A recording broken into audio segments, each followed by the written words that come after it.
Saka Podcast, tiada hari tanpa prestasi.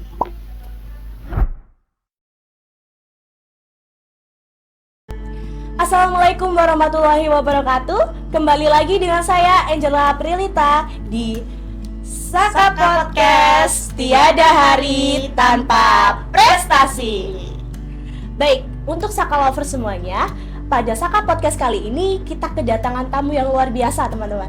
Kalian pasti penasaran siapa tamu kita kali ini. Baik, mohon izin memperkenalkan.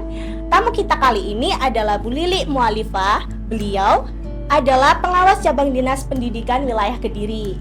Baik, teman-teman, mari kita tanya-tanya lebih lanjut bersama Bu Lili. Selamat siang Bu Lili, bagaimana kabarnya hari ini?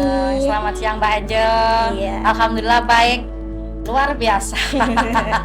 Baik, saya izin bertanya-tanya sedikit ya Bu. Oke. Bu Lili, jika berbicara mengenai kebijakan dari Bapak Menteri Pendidikan Dasar dan Menengah yang baru, yaitu Bapak Abdul Mukti, di mana beliau memberikan beberapa program baru, seperti Senam Anak Indonesia Hebat dan juga 7 Kebiasaan Anak Indonesia Hebat. Bagaimana pandangan Bu Lili sendiri mengenai program 7 Kebiasaan Anak Indonesia Hebat? Iya, luar biasa ini Mbak Angel, kelas 12 ya, yang cantik dan smart. Terima kasih. Oke, terima kasih ini. Kita sangat mendukung ya terkait dengan kebijakan-kebijakan yang diambil oleh Kementerian Pendidikan Dasar dan Menengah. Dalam hal ini ada 7 kebiasaan anak hebat Indonesia yang dimulai dari bangun pagi, beribadah, sampai pada yang ketujuh tidur cepat. Nah gitu ya. Nah tentunya itu hal yang sangat penting untuk dilakukan. Jadi bagaimana kita menyiapkan generasi emas ya, generasi emas penerus bangsa ini, generasi yang unggul atau generasi yang siap, tidak hanya sebagai pelaku saja tetapi juga sebagai yang memiliki tahun emas tersebut 2045 dan seterusnya, tentunya untuk menyiapkan Indonesia makin berjaya gitu ya. Begitu. Menurut Ibu sendiri, apa yang menjadi dasar diadakannya program ini, Bu? Iya. Nah, tentunya kita memiliki Bapak Presiden dan Wakil Presiden dan di mana pemerintah mencanangkan untuk menyiapkan generasi unggul, generasi emas untuk tahun 2045 ini perlu usaha-usaha. Nah, itu ya, sehingga dari Asta Cita, kemudian juga dari profil lulusan, ada 8 profil lulusan, maka ini secara teknis harus dijawantahkan dalam bentuk apa yang bisa dilakukan, hal-hal yang mampu untuk menjadikan murid kita ini sampai pada tingkatan itu, mencapai keadaan di mana keadaan Indonesia emas itu dapat dilalui gitu ya, dengan sangat bagus tentunya. Oke, baik Bu. Untuk selanjutnya, bagaimana Bu kira-kira peran kami sendiri sebagai siswa dan juga para guru untuk memperlancar dan mensukseskan program ini? Oke, Mbak Angela, di sekolah kita ini, sekolah Mbak Angela, sudahkah melaksanakan kebiasaan 7 kebiasaan anak hebat Indonesia itu? Sudah Bu, tentu sudah. Biasa. Nah, berarti yang pertama itu adalah satuan pendidikan dalam ini sekolah dan ada kepala sekolah. Maka kepala sekolah mengajak dan menetapkan bahwa 7 kebiasaan anak hebat Indonesia ini dilakukan di sekolah tersebut. Kemudian semua guru diajak untuk melaksanakan bagaimana langkah-langkah yang akan diambil. Nah, kemudian apabila sudah diputuskan, maka langkah-langkah itu harus dikomunikasikan. Nah, ini ya, melalui sosialisasi kepada yang pertama murid-murid, kemudian orang tua dan juga kepada pemangku kepentingan yang lain. Nah, tentunya sebagai murid, maka bagaimana? Mendukung atau tidak dengan kegiatan itu? Nah, mendukung kegiatan atau program dari 7 kebiasaan anak hebat Indonesia itu dengan cara apa? Mengikuti setiap program atau kegiatan yang dilakukan sesuai dengan yang ada di sekolah kalian. Baik, Bu. Bu Lili, kami sendiri sebagai siswa ini kan di sekolah hanya 8 jam. Sedangkan selama 16 jam kita bersama orang tua. Bahkan di hari Sabtu dan Minggu kita juga bersama orang tua. Kira-kira adakah peran orang tua dalam mendukung berjalannya program ini, Bu? Peran orang tua ini tentu sangat besar ya. Nah, karena dari durasi waktu saja 24 jam, 2/3-nya adalah waktu di rumah ya, tidak di sekolah gitu ya. Nah, maka tentunya saya sangat berharap satuan pendidikan kita, yaitu SMA Negeri 1 Kandangan, sekolah kita ini sudah melakukan sosialisasi kepada orang tua kalian ya. Kemudian orang tua kalian memberikan dukungan yang penuh terhadap program-program itu, karena program-program itu akan menciptakan kedisiplinan, hidup sehat, dan seterusnya ya. Nah, sehingga peran orang tua mulai dari kalian bangun tidur. Nah, ini harapannya ya sudah memberikan contoh, mengajak untuk beribadah, mengajak masak bareng. Nah, ini tentu karena butuh apa? Kalau sekolah butuh makan, butuh bekal ya. Nah, ini tentunya jangan orang tua aja karena sudah SMA ya. Nah, maka harus sudah mampu untuk bekerja sama dalam rumah, memberikan contoh. Jadi orang tua ini bahkan sudah harusnya mampu mendeliver misalnya kalian yang bertugas membuat nasi atau apa, untuk menyiapkan hal-hal yang terkait dengan 7 kebiasaan ini di rumah, yang bisa dilakukan di rumah gitu ya, menjadi contoh juga. Berarti orang tua juga sangat berperan penting terhadap mendukung kegiatan ini.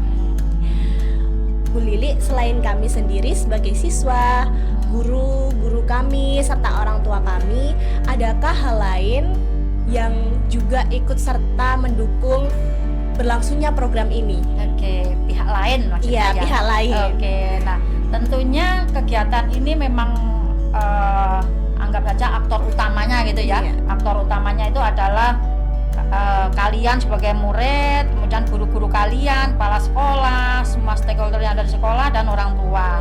Tapi masih banyak unsur yang berada di selain hal 3 itu tadi ya. Yang pertama adalah masyarakat sekitar, kemudian Dudika itu dunia usaha dan dunia industri. Meskipun kita ini berada di sekolah SMA, tapi tidak ada masalah terkait dengan Dudika, kita libatkan. Misalnya dengan bagaimana SMA kita ini, SMA Negeri 1 Kandangan ini ada pihak kuling susu, kemudian ada pabrik beras, ada ini peternakan ayam, ada perusahaan pembuatan mie dan sebagainya, sangat banyak. Nah, maka itu juga bisa digunakan untuk bagaimana mensupport kegiatan mulai dari yang tentang makan sehat bergizi misalnya, gemar belajar, bermasyarakat, dan yang lainnya dalam 7 kebiasaan itu. Baik, Bu. Bu, sekolah kami ini kan mencakup 3 kebudayaan, dari Jombang, Kediri sendiri, dan juga Malang. Bahkan teman-teman saya sendiri juga banyak yang berasal dari luar daerah. Mohon izin Bu Lili untuk memberikan motivasi atau sepatah kata kepada kami semua, atau mungkin teman-teman yang lain yang sedang menonton Saka Podcast kali ini. Ya, anak-anak sekalian yang hebat, luar biasa, soleh-soleha. Kita memang berada pada situasi 3 pertemuan gitu ya, 3 pertemuan daerah atau kabupaten kota. Nah, kita Kediri, kemudian ada teman-teman kalian yang berasal dari Jombang, kemudian ada juga yang dari Batu atau Malang gitu ya. Nah, kebudayaan dari 3 wilayah ini itu relatif beririsan.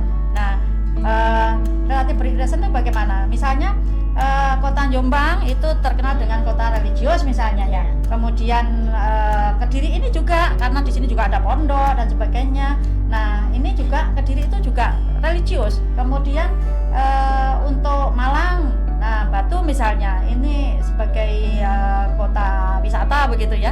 Maka hal-hal positif yang bisa kita ambil sebagai bentuk yang nanti akan kita bisa manfaatkan dan mengubah pola pikir kita, maka itu bisa menjadi budaya.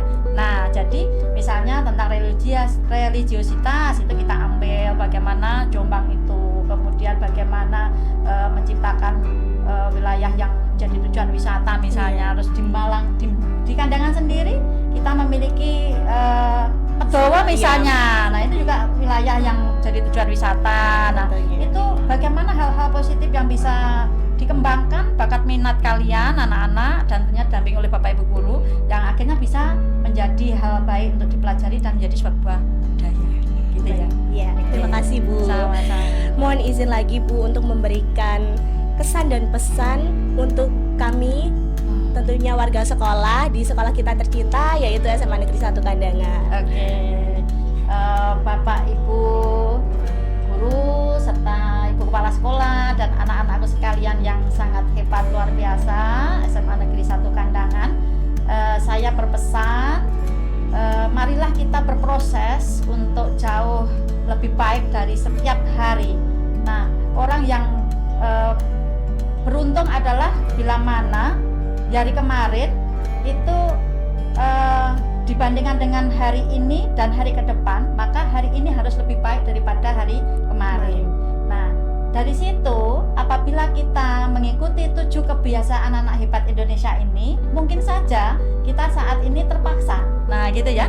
Dari terpaksa kita akan jadi biasa dan kebiasaan itu akan menjadi sebuah budaya di mana di 7 kegiatan itu tentunya kita meyakini semuanya bahwa itu semuanya hal-hal yang baik, mulai dari bangun pagi, beribadah, berolahraga, makan sehat yang bergizi ya, kemudian gemar belajar, lalu bermasyarakat yang baik, kemudian istirahat atau tidur cukup. Nah, ini sangat penting anak-anak ya, karena untuk kalian remaja itu minimal 7 jam. Dan dari situ maka otak akan baik, tubuh akan baik, dan insya Allah kalian akan mencapai tujuan kalian untuk berada di dalam Indonesia Emas 2024. Amin. Oke, baik buat Saka Lovers semuanya, tidak terasa kita sudah bertanya-tanya banyak bersama Bu Lili. Oke, saya semoga kita bisa mengambil hikmahnya dan tentunya kita juga bisa ikut mensukseskan program baru pemerintah yaitu 7 kebiasaan anak Indonesia hebat. Oke, saya mengucapkan mohon maaf sebesar-besarnya jika ada salah kata atau perbuatan. Saya Angela Prilita, izin pamit undur diri. Wassalamualaikum warahmatullahi wabarakatuh. Waalaikumsalam warahmatullahi wabarakatuh. Saka Podcast, tiada hari tanpa prestasi. Saka Podcast, tiada hari tanpa prestasi.